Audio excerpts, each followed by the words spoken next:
அதிமுக தான் அழிவு பாதையிலே போய் கொண்டிருக்கிறது. ஒரு தற்கொலை பாதையில உருண்டுகிட்டே இருக்கு.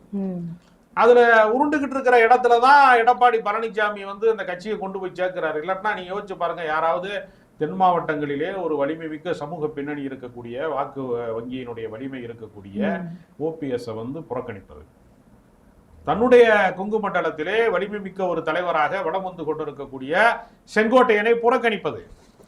இன்னொரு பக்கம் நீங்க பாத்தீங்கன்னா, தன்னை முதலமைச்சராக அடையாளப்படுத்திய, மிகப்பெரிய அளவிலே அங்கீகாரம் செய்து தனக்கு மிகப்பெரிய தலைமை பதவியை தந்த சசிகலாவை ஓரங்கட்டுவது, எடப்பாடியை ஏற்க முடியாது என்பதற்காக 8 ஆண்டு காலம் கட்சி நடத்திய டிடிவி தினகரனை மிரட்டி உருட்டி கூட்டணிகளை கொண்டு வந்தாலும் தொண்டர்கள் ஏற்பார்களா?